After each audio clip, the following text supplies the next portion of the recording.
Welcome, Faraj, and thank you for accepting our invitation. Thanks a lot, for sure. Really happy to be here. I want to start our conversation with a little bit about your background. How did you land in this industry? Actually, that's really interesting how I landed in blockchain space. I was for 15 years working in oil and gas companies, largest in the world, ExxonMobil, BP, Lukoil, DNO. I was working in the Caspian Sea, in Siberia, then in the Middle East for the last 12 years. So in Dubai since 2012.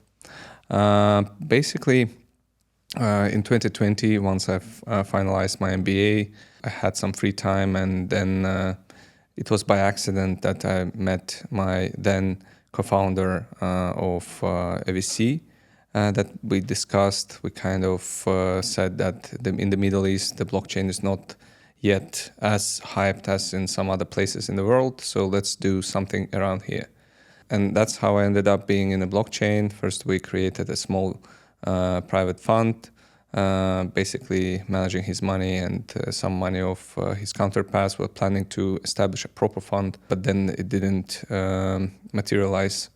And I started Crypto Executives community.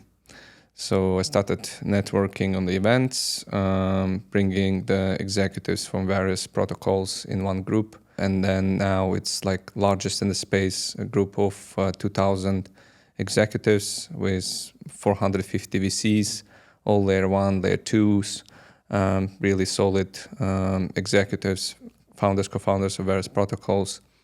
And then I continued my journey. I left oil and gas completely, switched into the cross-chain protocol, where I became co-founder and CBDO, worked there for about a year, and then established FD Capital, which is investment firm. We connect family offices, large institutions, all 450 VCs from the crypto side, but also non-crypto side, to large infrastructure and layer 1, layer 2 protocols and DeFi protocols. And we're planning to raise a fund in the nearest future, cross-chain protocol into Venom blockchain, which is first licensed Abu Dhabi-based blockchain, with an aim to create a proper trade around real-world assets, tokenization, and stable coins around the world.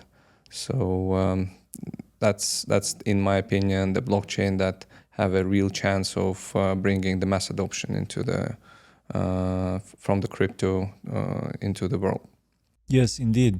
I want to ask you, how do you see this part where, at the institutional level here in the UAE particularly, we see that they prepare a lot of big moves. But how do you feel the market itself, the individuals? In my opinion, Middle East made a tremendous progress over the last few years. I mean, I remember the times when the word crypto was frowned upon. When you couldn't use it in the media, and there were no conferences, everything was silent. I mean, still there were some few events, but not on a grand scale like now. And Dubai solidly placed their foot on the global map of crypto at the moment. So there are only a few centers worldwide. It's maybe Lisbon in Europe. It used to be Malta before. Then there is Miami in the US, maybe New York and Silicon Valley for VC side, and Dubai in the Middle East for sure. So institutions are, and regulators as well, and also free zones like the MCC, IFSA, even DIFC and ADGM in Abu Dhabi, they're looking into the regulation and also in the licensing of crypto companies. There is some good progress on the other sides, and from the institutions, there is an interest, right? There was a year ago when even from Mubadala, they were saying that we're looking into the investments in the crypto side. There are some discussions that PIF, regional largest investment fund in the Saudi, is also looking into some investments in the crypto side. And in general, crypto have made progress over the last few years. The Ripple recently won the case from SEC in US. So big players started to take crypto seriously. It doesn't mean that crypto doesn't have problems, but in my opinion, there is a structural change that is happening at the moment. With crypto executives, you indeed build the largest crypto community with powerful individuals inside, investors, VCs, and also managers, top managers in the space. What does it take to build such a big community and stay in touch with all these powerful individuals? Yeah, I think it was even a surprise for me when during the ABC event in Dubai, we were chosen as Crypto Hub of the Year. I didn't even know that there was we were part of the participants for the receiving the award. In my opinion, to build this community, it required some dedication for sure, but also it required the personal interest about people. So when I was coming to conferences, it was not about partying or hang out with the guys or whatever. It was mostly about how do I get to know as many interesting people and maybe powerful people from the crypto industry, bring them together. Because sometimes I definitely believe that 1 + 1 is not 2, it's 11. If you put them together, and Very definitely nice, well said. there is a definitely very, very strong part of and power in having the community supporting each other. So that's why I've decided to keep my community capped at around 2,000 level, 2023, to be honest. That's the maximum number of people that will be there. And we will have internal club as part of it, where the key element would be that there is a support of the people, that they would be helping each other. There's trust element as well. And when you create some value, community, and maybe brotherhood among them, that they can actually trust. And trust is a huge issue in crypto. I mean, no one trusting each other. There is a big element of cooperation, that there is still people are ready to share all the latest insights. A lot of code is open source. Like there was a security conference recently in Paris, and the security companies like Hack and Certic, like QuantStamp, Trial of Bits, all of them sharing the latest like technologies, like tips, what they're working on, like openly with other participants. And it was like mind-boggling for all of them. So they were coming to me saying that, listen, this was the best conference I've attended because of the amount of really powerful and smart people around, all kind of working openly with everyone, saying that that's what we're working on. And that you cannot find anywhere else. I mean, I came from oil and gas. That was what was literally igniting me to go on another event, get some top people and put them together in one group. Because at the end, it's not about just gathering 2,000 people in the Telegram group or whatever. Because at one point, if there is no physical interaction to where you can just discover the personality and, as you mentioned, to build that trust, in which cannot be definitely in an overnight step, right? So then it everything is backed by those interactions, right? Human interactions that actually build the trust and position the investment to be happening. Absolutely. Physical meetings are very important. We did a few. We did a dinner of crypto executives, but we also do some monthly events with other networks like Boba Network. We did some combined events with VNTR investors. It's like a regular investor breakfast in Singapore, and a few in Dubai, in US during the consensus in Paris. We did also a few like for example with Coin Bureau, which is one of the largest medias. We did a combined event as well. So definitely it's very important for community to be together, seeing each other, and for me it was not basically the main business. I never was focusing on getting the value extracted out of it. And maybe that actually allowed it to grow so fast, and the users felt that there is no ads inside. Actually, if you actively promote or put something in there, I always say, listen, there are 2,000 other members that actually having the same projects.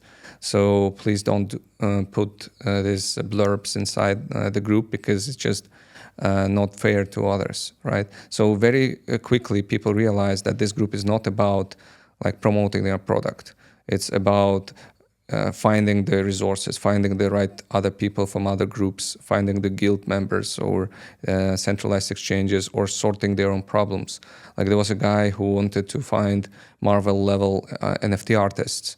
And within like few minutes, the few guys said to him like 3 or 4 names that they can contact, right? And he just was messaging me later that thanks for the group. And like almost on a weekly basis, or maybe sometimes daily, there are people sending me thanks a lot for the group, because I really connected with 5 really top players. I just said who I am, and then I received like ton of messages saying like, oh, let's cooperate, let's do this together, let's do that together. So that's the power of a valuable community behind. Absolutely, yes, definitely. And then it's all about trust as well. So there were people that were having their own communities, like I would say KOLs, that they're like personality, and they come to me and say, listen, let's partner up, because every like top person within the crypto space that I know, they're already within your community. So how did you achieve that? To me, there is no secret. If you are bringing only the top, if you moderate your group properly, if you make it interesting for them, if there are rules that everyone follows, if there is no spam, people will stay and people will enjoy. And I try always to promote the people to give. So if there is someone requesting for connections, I encourage everyone to share. That's why I know having the next step of having a club where we'll be charging a small amount, which will be negligible for everyone, but we will be able to get even bigger values for the community members, and mainly the trust that will increase. That's my goal. That's about community. I want to grow it. I want to have it like specific, and my ideal place where I want my community to evolve basically will be the place where all the executives from all crypto companies would like to really go, because that's the place where the top people are. It's a valuable community, one of the best from this point of view, like the value inside the share some stuff from there, but I will let you to do that, because it's a really, really valuable one. Once you get in, you see that is a totally different vibe inside. I mean, not at all in terms of shilling projects or something like that. That one you can find it everywhere in 5 seconds. Another 1,000 Telegram groups are doing the same thing. I definitely can see that you are a networking guy, and your skills are just world class in terms of networking. When you attend a new crypto event, let's say for the first time ever, how do you actually network? How do you manage to squeeze that event in terms of networking? The first question you need to ask yourself is like in Sun Tzu, Art of War. The war is won before the battle.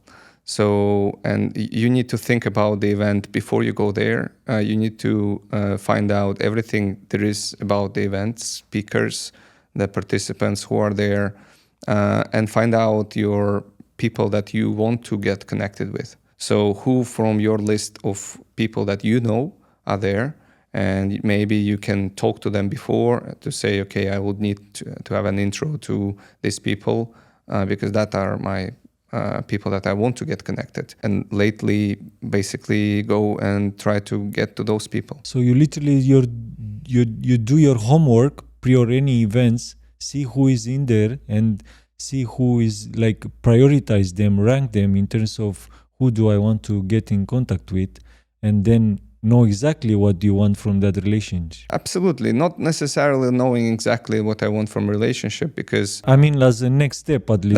That's the next step. That's true, because for me, if he is in the group, that's good. If he's just within my contacts and he replies to me, that's also good. If it's just a first touch, it's also okay. Because there are people that are, for example, the founders of various protocols. You do not build the relationship on day one or on the first touch.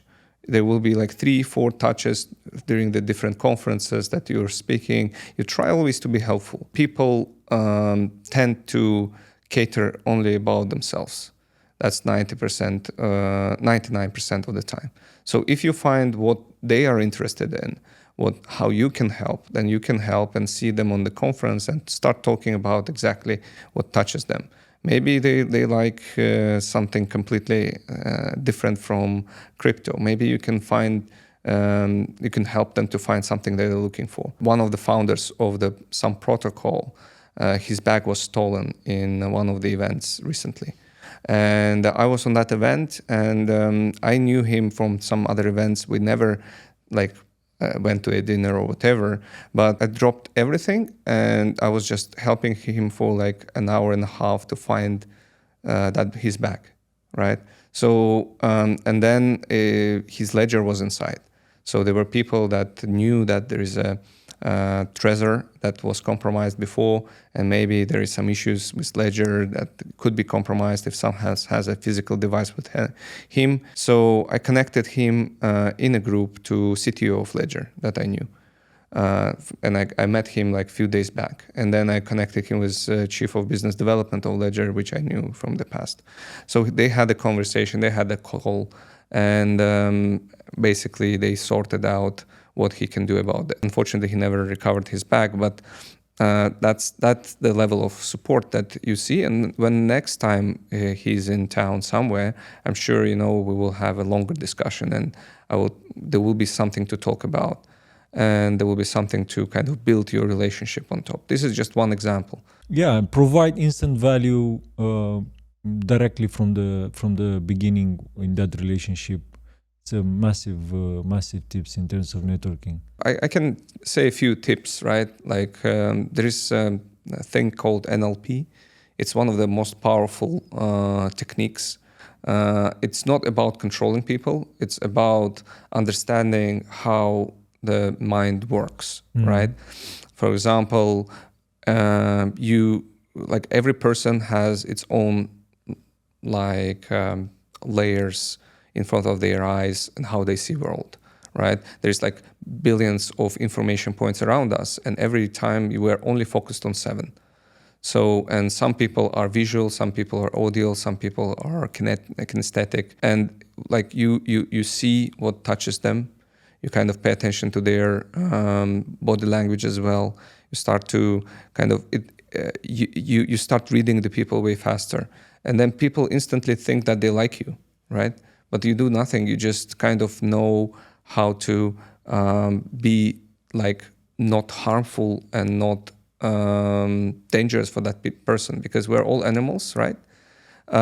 We all having instincts, and if you are are not dangerous in front of people, if you're not like close like this, and you're not like negative, if you're trying to be positive, if you smile, and you know how to create connection between people, the people start trusting you. Yeah, there are many tips of how to be more productive on events. Know who you are targeting. Try to find the people that you know and ask them, who did you find the most interesting people right today? Mm-hmm. Because you spent half of an event talking to different people.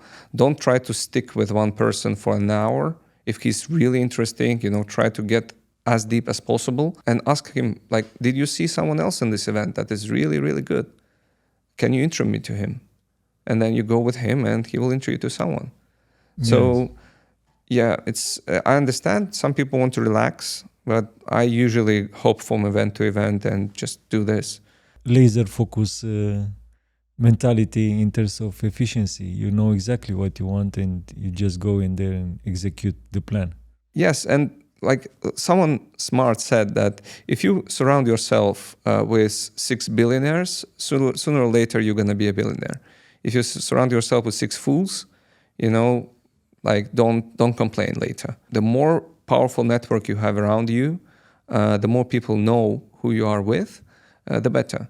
And sometimes what works, another tip for pros, I would say, in networking. Once you find out the really top figure in the event, and once you just stick around that guy and try to be helpful, have a conversation, don't be too, I would say, inappropriate for this guy, because he has to cater to not only you but other people. But usually the best people are trying to come to that particular person. So he will always be surrounded with the people that you want to meet, because usually the people that stick with this guy is the people that he knows. So if you are talking to a billionaire, there will be like most likely some other billionaires around him, right? That you can actually talk. So, and have confidence in yourself. Like ultimately everyone is a human, right? They all have the human elements. They all have something to talk about, and talk about what they like, what they love, what they're passionate about. Try to get as much information, remember what they like, and then bring something on next time. Of course, this is not an easy process to, to discover this entire world behind their personality, and definitely you can do it within 10 minutes meeting right on the spot at the event.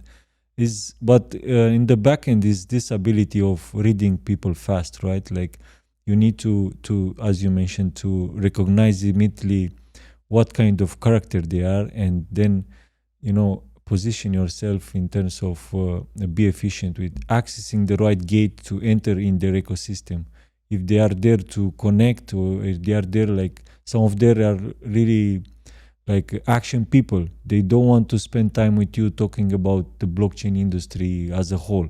They just tell me, what are you doing in the space 1, 2, 3? Okay, you are in payments. I'm in totally something else. It's very hard to, at this point of conversation, it's hard to find a common point. We can exchange LinkedIn or something to just be there, but shake hands, bye-bye, right? It's business, next one. How do you manage to, when you get seen messages, or you are, let's say, not rejected, but they don't answer to you back, but you know that individual is really valuable and you want to connect with?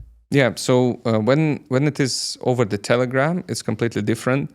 You just don't, you should not think that person has anything against you. There's absolutely, and 99.9% time, it will be the case. So people are busy with their own lives, right? So if he didn't respond, there are millions and one reason that something went on, and your just chat kind of went down, and he is now focused on some other stuff. So if you really want something from this guy, first of all, you introduce yourself properly. You say who you are. You need to know what actually catches the eyes of the people. So I always have a message, which is actually another like efficiency trick. I use text replacements quite often, almost on every interaction. Within 2-3 seconds, I get his message. I reply with my text replacements, which has all the information. I used Sintro. Short intro, basically, it's who I am. Like, I'm a chief commercial officer of Venom Blockchain. I'm a founding partner at FD Capital, and I'm having a founder of Crypto Executives community, which has 2,000 executives. So that's what it is. I always, when I approach someone, I always put their name. So, hi, James, and Sintro. Make the conversation very personalized. Personalized. Another one, every time I meet someone, I take selfie. Like, regardless if it is, from the crypto side, regardless if he's just a BDM or he's like a VP or he's like Dan from Pantera, I'm having a selfie in his Telegram chat. And then whenever, it is just like a 1-second interaction, on the event, he comes to me, I don't have time, I have to go. I say, let's take a selfie, I'll send you what I have. And I also have long intro, which actually specifies that I live in Dubai, I have 15 years oil and gas experience. Because you never know what touches people, right? There are some people that are coming to me and say, "Oh, you're from oil and gas. I have few guys that are trading oil and gas and gas and diesel. Can we talk?" You know, and I have another partner of mine that is doing exactly that. So I can help. You know, this partner of mine is doing this. So just please, I'll be in the group. I'll take care of you, but you'll be in good hands. But I'm not doing it right now.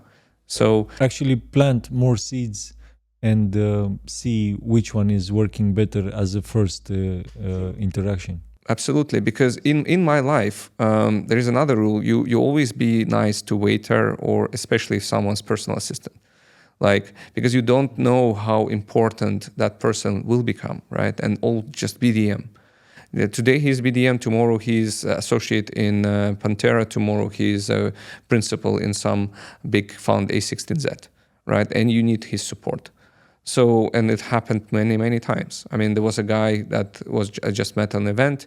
Next day, he's in a marketing department of Magic Eden. Yesterday, I wanted to connect Magic Eden to Venom. I see that he's on OpenSea now. So he will connect me both with OpenSea and with Magic Eden, and we have discussions with one of the largest NFT marketplaces in the space for partnerships, right? Yeah, and in the same time, in the UAE here, not everyone has access to family offices, those private equity investment firms and companies. And usually those entities have another layer in front of their company, which are lawyers, accountants, personal managers or something. And that's the front people that you get interact with at the beginning. So if you think that I'm not talking with the managers, I want to talk directly with the owner or something, and as you mentioned, you are not willing to build relationship at any layer in this ecosystem, you will fail, because actually this is the first step. They will scan you, they will see what kind of personality you have, character, which we can build business with you or not. If you are not humble enough to learn from anyone in the space, you think you are so special in front of everyone else's eyes in the space. It's not working like that. You have to be humble. I mean, ultimately, you understand that that's also a person and you are a person, and you can help and you can get help. You have your own resources. You need to know how you can be helpful. So you have to accumulate resources. So my main resource is my network. I remember when I first met the guys from Venom, they just asked, "Oh, can you help with some connections, whatever?" I said, "Go back to your technical team or some other team, find out which companies they are now interested in, and I can support you."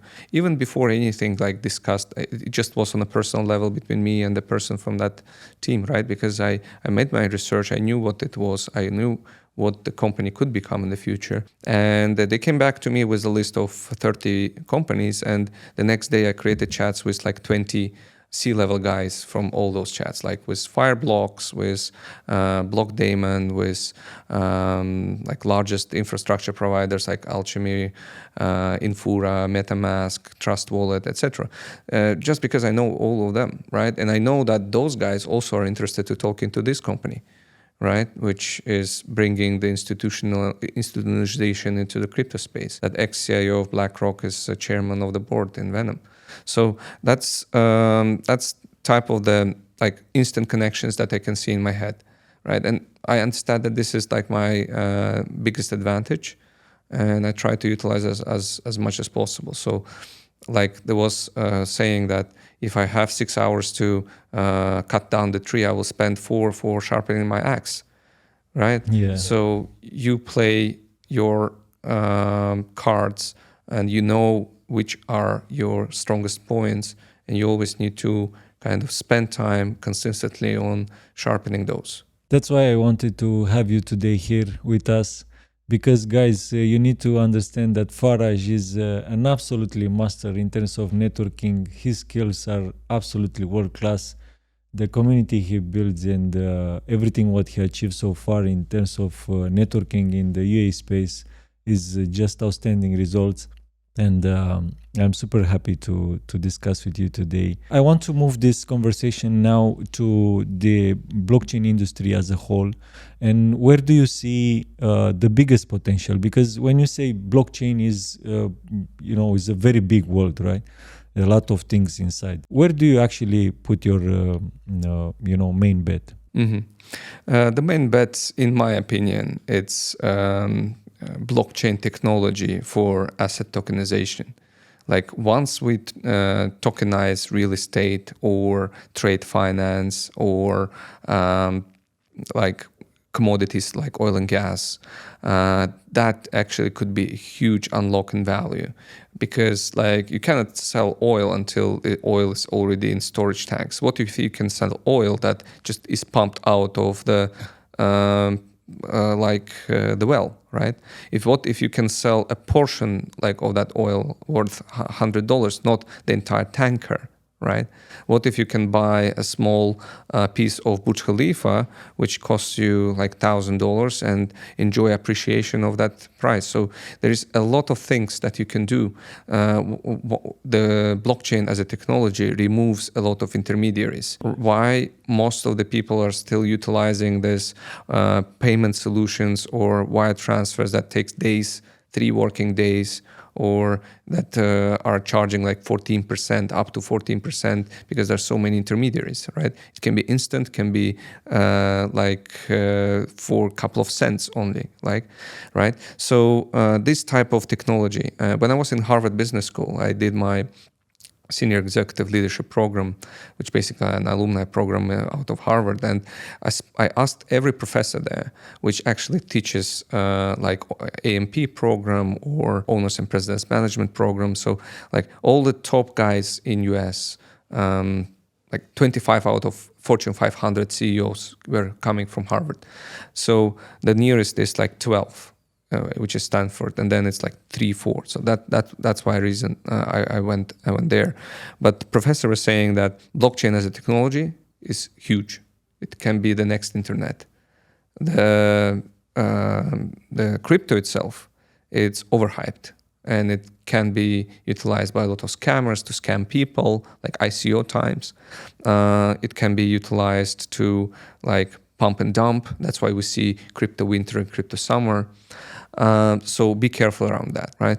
Which is solid advice. But in 2020, why I decided to move into crypto? Because that's the time when Senate hearings started.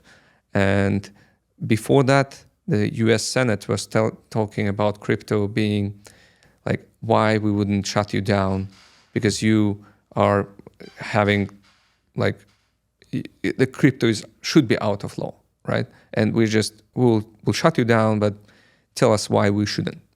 From 2020 onwards, it was all about how do we keep USD as a currency of crypto, right? So now it's around $80 billion in USDT, like maybe 50 or something like that in USDC, and almost all the crypto is around US dollar, right? So that's the time when also institutions started to come in. Okay, if government of United States is actually not against it, okay, let us come and see what's it all about. So before that, JP Morgan CEO was telling you that Bitcoin is a criminal thing. Now they're talking about that it's a commodity that Totally everyone should. Opposite way. Absolutely. I mean, it's like, in my opinion, it's not about him or it's about the institutions. It's just about the crypto space in general being more mature, right? There was a lot of illegal activity before. Now, even within crypto, there are companies like Chainalysis, companies like Crystal that can track the hacks, right? And they can track down the hacker really fast. So big number of hackers are now white hackers. Chainalysis is just a beautiful project. Like literally what they do there is it will clean the market as a whole very, very efficiently. Absolutely. absolutely. And crypto as a community also, some of them, not all of them, there are maximalists and like extremists also in all areas, right? But most of them, they supported Tornado Cash because they're not users of Tornado Cash, right? I mean, these mixers that try to kind of obscure the payments coming from one source and distribute it to some other source. So yes, DeFi ecosystem is there, but maybe we can find together some other ways that cannot be used for letting the hackers to hack, for example, Ronin Bridge for $600 million and disappear, right? I mean, no one wants that. I mean, there were $2 billion that were stolen last year from bridges and DeFi protocols. That's a huge number. That is the most dangerous place in the entire industry, the bridges. And the bridges is every time is there, is the protocols, the apps, everything. Once is when it comes to bridges, is all the shit happens, and then all this bad news and all these bad events, spread in the market like crypto is a scam, crypto is, we know all the narratives in the breaking news all the time, right? But I think the company who can solve faster and easier this problem with the bridges will have a big competitive advantage. I agree, and that's why I actually was working for cross-chain protocol called AVA. We're trying to build the most decentralized bridging protocol for both liquidity and data for messaging. And obviously, there are bigger competitors like XLR, Layer 0, Wormhole, and some of them there was multi-chain up until recently. And we were always saying that, guys, look at multi-chain, also Layer 0. They're not as decentralized as you think, right?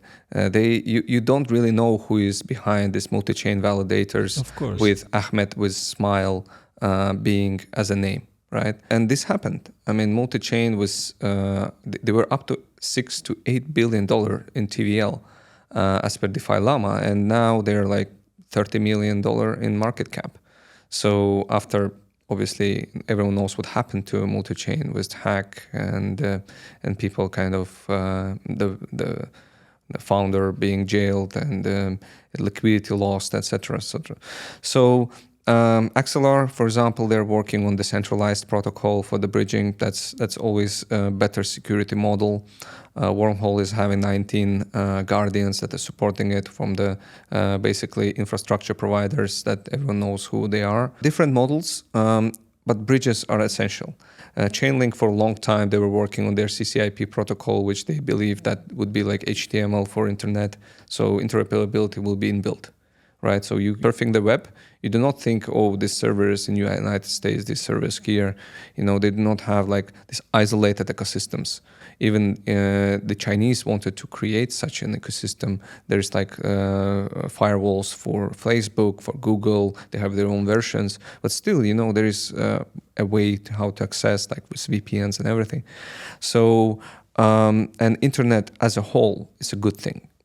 I was listening to André Cronier when he was speaking on ETH. The Phantom guy. The founder of Phantom, right? And they were the biggest victim of multi-chain because they couldn't have the native issuance. That's why for me it's very critical to bring native issuance to Venom of USDC, USDT. But those guys, they didn't, and they were utilizing multi-chain stablecoins in their ecosystem. And when multi-chain collapsed, the entire Phantom lost their stablecoins in one day, in 1 minute. So, and then the FUD started and they are trying to do this. They have very solid tech. And Andre is one of the good, like really, really Indeed, good leaders yeah. in this space. He was saying is that crypto, everyone is coming to me and say, how do I build the next metaverse? How do I build the next big thing that will bring huge adoption to crypto? I'm working on the streaming on Web3, etc. Like I want to build the next YouTube on Web3. And he's saying, you do not guys understand that the level of the technology in crypto, it's on if you compare to internet, it's 1990. I was thinking in 1998 with all the collapses and prices, etc., or 94 at least. But he was saying like, no, it's 1990. You're trying to build YouTube on the dial-up connection internet, right? So guys, try to build more infrastructure. Try to build something that has utility. Try to build rails, right? As you said, bridges is one of the infrastructure things. There are like hundreds of layer 1, layer 2 protocols, hundreds of them. And a few will survive. Experts believe that the protocols of the future are not those who we see now. Like Facebook was a winner, but before that there was MySpace. Before that there was like Netscape and et cetera, et cetera. And before YouTube, there were also streaming services. But you cannot watch like streaming service on dial-up or even ADSL. You had to have fiber optic, for example, or some like version of high-speed internet. Yeah, definitely. This is the first step. Coming back to the question, where do you see exactly the like your first bet will be on infrastructure? Definitely, it is. Without a proper infrastructure, we can't build anything. But staying a little bit more on Phantom, because I do like the protocol as well. And but you see, even if they have Andrew Konya there, which is a legit builder, right? Everyone knows Andrew in the space and his contribution in the blockchain industry.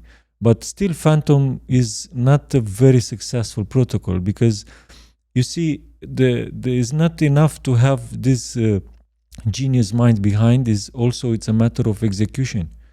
Like if you see on the other side, Polygon, right, the Mati guys, they have an outstanding execution in terms of partnerships and all those network they bring in, the Disneyland, even Facebook, they incorporated the Instagram NFTs and stuff like that.